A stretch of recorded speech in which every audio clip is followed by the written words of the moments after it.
Hello, this is Mary Jo Tinlin from Teaching Your Toddler.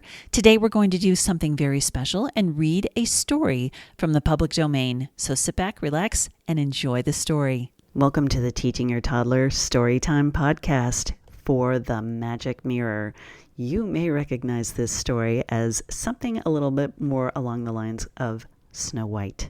I'm reading this from a book called Fairy Tales Every Child Should Know, written in 1905, a collection of 24 different stories, and you can find this on Amazon Kindle if you would like to buy the book. It's got the whole collection in it that I've put together, so I hope you will check that out soon. If it's not there yet, keep looking. It's going to be there soon. All right, here we go. The Magic Mirror. One day in the middle of winter, when the snowflakes fell from the sky like feathers, a queen sat at a window netting. Her netting needle was of black ebony, and as she worked and the snow glittered, she pricked her finger, and 3 drops of blood fell into the snow. The red drops looked so beautiful in the white snow that the queen thought to herself, "Oh, if I only had a little child, I should like it to be as fair as snow, as rosy as the red blood, and with hair and eyes as black as ebony." Very soon after this, the queen had a little daughter who was very fair, had rosy cheeks, and hair as black as ebony, and they gave her the name of Snow White. But at the birth of the little child, the queen died. When Snow White was a year old, the king took another wife. She was very handsome, but so proud and vain that she could not endure that anyone should surpass her in beauty. She possessed a wonderful mirror, and in that she would stand before it and look at herself. She would say, "Mirror, mirror on the wall, am I the most beautiful of all?" And the mirror would reply, "Young queen, thou art so wondrous fair, none can with thee at all compare."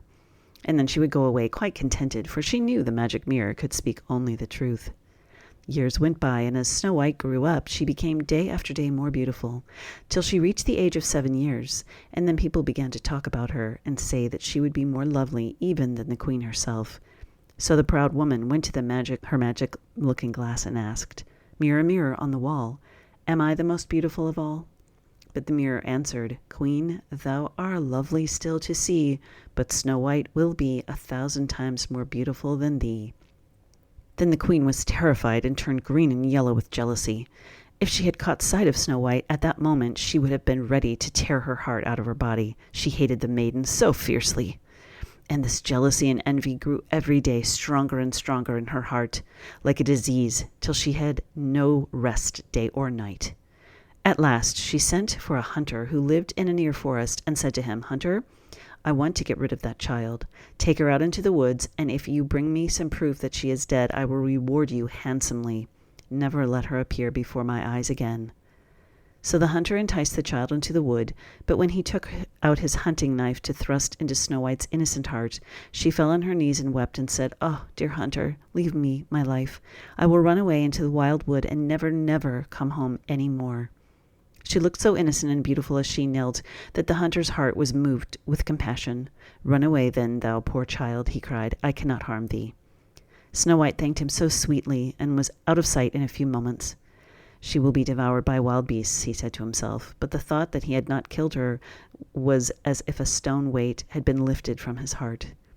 To satisfy the queen, he took part of the inside of a young fawn, which the wicked woman thought was poor little Snow White, and was overjoyed to think she was dead. But the poor little motherless child, when she found herself alone in the wood and saw nothing but trees and leaves, was dreadfully frightened, and knew not what to do. At last she began to run over the sharp stones and through the thorns, and though the wild beasts sprang out before her, they did not harm her. She ran on as long as she could, till her little feet became quite sore, and towards evening she saw, to her great joy, a pretty little house. So she went up to it and found the door open and no one at home. It was a tiny little house, but everything in it was so clean and neat and elegant that it was beyond description. In the middle of the room stood a small table covered with a snow-white tablecloth ready for supper. On it were arranged 7 little plates, 7 little spoons, 7 little knives and forks, and 7 mugs. By the wall stood 7 little beds, near each other covered with white quilts. Poor Snow White, who was hungry and thirsty, ate a few vegetables and a little bread from each plate, and drank a little drop of wine from each cup, for she did not like to take all she wanted from one alone. After this, feeling very tired, she thought she would lie down and rest on one of the beds, but she found it difficult to choose which one suited her. One was too long, another too short, so she tried them until she came to the 7th, and that was so comfortable that she laid herself down and was soon fast asleep. When it was quite dark, the masters of the house came home. They were 7 little dwarfs, who dug and searched in the mountains for minerals. First they lighted 7 little lamps, and as soon as the room was full of light, they saw that someone had been there, for everything did not stand in order on which they had left it. Then the first said, "Who has been sitting in my little chair?" The second exclaimed, "Who has been eating from my little plate?" The third cried, "Someone has taken part of my bread." "Who has been eating my vegetables?" said the fourth. And then the fifth, "Someone has used my fork." The sixth cried, "And who has been cutting with my knife?" "And someone has been drinking from my cup," said the seventh. Then the eldest looked at his bed, and seeing that it had looked tumbled, cried out that someone had been upon it. The others came running forward and found all their beds in the same condition, but when the seventh approached his bed and saw Snow White lying there, fast asleep, he called the others, who came quickly, and holding their lights over their heads, cried out in wonder as they beheld the sleeping child. "Oh, what a beautiful little child," they said to each other, and they were so delighted that they would not waken her, but left her to sleep as long as she liked in the little bed, while its owner slept with one of his companions, so that the night passed away. In the morning, when Snow White awoke and saw all the dwarfs, she was terribly frightened, but they spoke kindly to her, till she lost all fear, and they asked her name. "I am called Snow White," she replied. "But how came you to our house?" said one. And then she related to them all that had happened, how her stepmother had sent her into the woods with a hunter who had spared her life, and that, after wandering about for a whole day, she had found their house. The dwarves talked a little while together, and then one said, "Do you think you could be our little housekeeper, to make the beds, cook the dinner, and wash and sew and knit for us, and keep everything neat and clean and orderly? If you can, you shall stay here with us, and no one shall hurt you." "Well, yes, I'll try," said Snow White. So they let her stay, and she was a clever little thing. She managed very well and kept the house quite clean and in order. And while they were gone to the mountain to find gold, she got their supper ready, and they were very happy together. But every morning when she left, the kind little dwarves warned Snow White to be careful. When the maiden was alone, they knew she was in danger, and told her not to show herself, for her stepmother would soon find out where she was, and said, "Whatever you do, let nobody in the house while we're gone." After the wicked queen had proved, as she thought, that Snow White was dead, she felt quite satisfied. There was no one in the world now likely to become beautiful as her, so she stepped up to the mirror and asked, "Mirror, mirror on the wall, who is the most beautiful of all?" To her vexation, the mirror replied, "Fair queen, at home there is none like thee, but over the mountains is Snow White free, with 7 little dwarves who are strange to see, 1,000 times fairer than thou is she." The queen was furious when she heard this, for she knew the mirror was truthful, and that the hunter must have deceived her, and that Snow White still lived. So she sat and pondered over these facts, thinking what would be best to do. For as long as she was not the most beautiful woman in the land, her jealousy gave her no peace.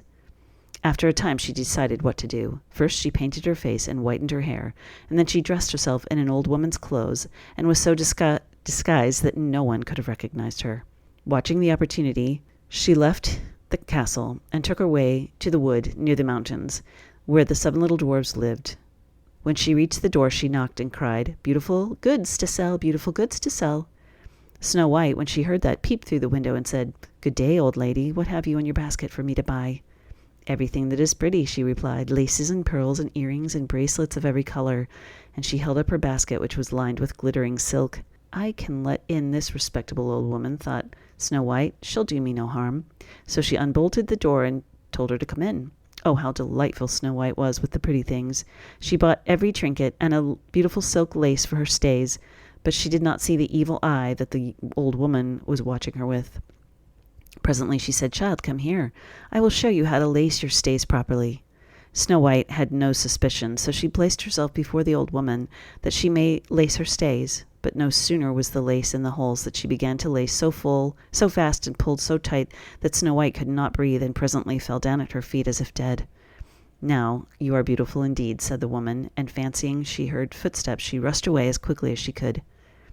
Not long after, the 7 dwarfs came home, and they were terribly frightened to see dear little Snow White lying on the ground without motion, as if she were dead. They lifted her up and saw in the moment that her stays had been laced too tightly. Quickly they cut the stays in two, until Snow White began to breathe a little, and after a while was restored to life. But when the dwarfs heard what had happened, they said, "That old market woman was no other than your wicked stepmother, Snow White. You must never let anyone in while we are not with you." The wicked queen, when she returned home, as she thought, killing Snow White, went to her looking-glass and asked, "Mirror, mirror on the wall, am I the most beautiful of all?" Then answered the mirror, "Queen, thou art not the fairest now. Snow White over the mountain's brow, 1,000 times fairer is than thou." When she heard this, she was terrified that the blood rushed to her heart, for she knew, after all she had done, Snow White was still alive.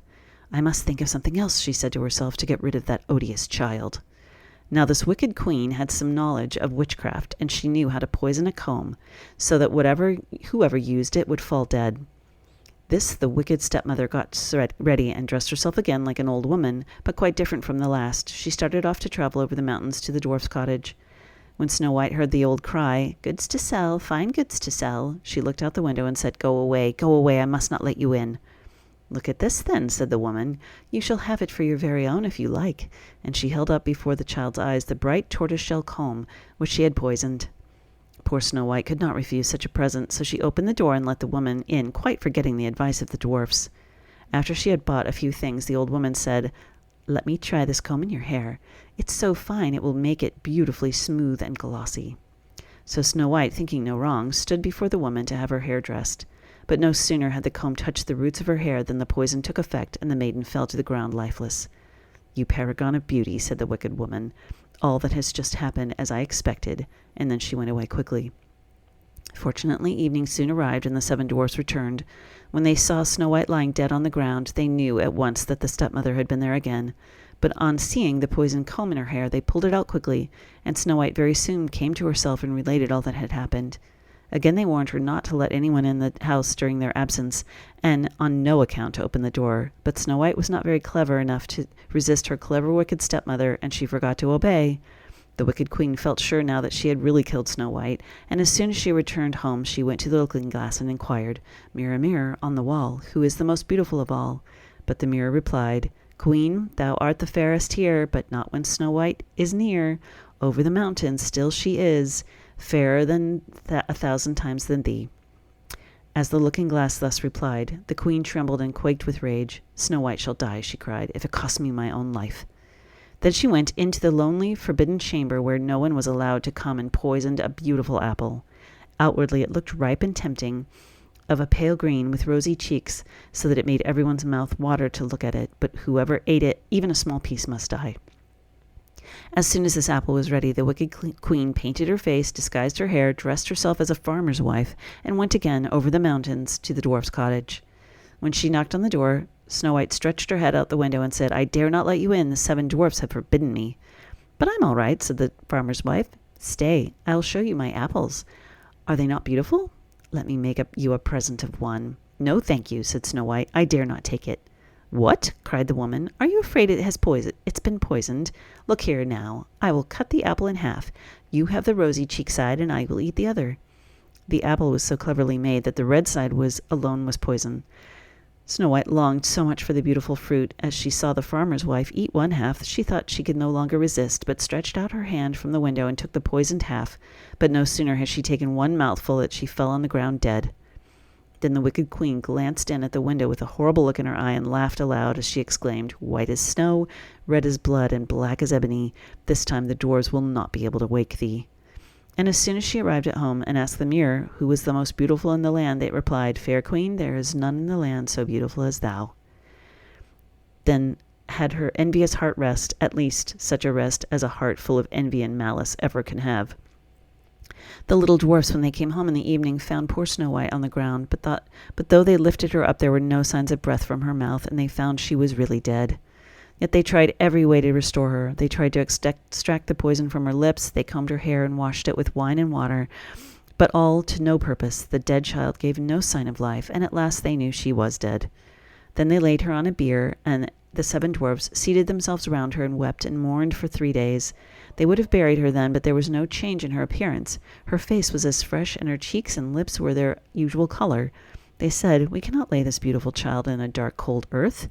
So they agreed to have a coffin made entirely of glass, transparent all over, that they might watch for any signs of decay, and they wrote in letters of gold her name on the lid, and that she was the daughter of a king. The coffin was placed on the side of the mountain, and each of them watched it by turns, so that it was never left alone. The birds of the air came near and mourned for Snow White, first the owl, then the raven, and at last the dove. Snow White lay for a long, long time in the glass coffin, but showed at least no signs of decay. It seemed as if she slept, for her skin was snow white, her cheeks rosy red, and her hair black as ebony. It happened one day that the son of a king, while riding in the forest, came by chance upon the dwarf's house and asked for a night's lodging.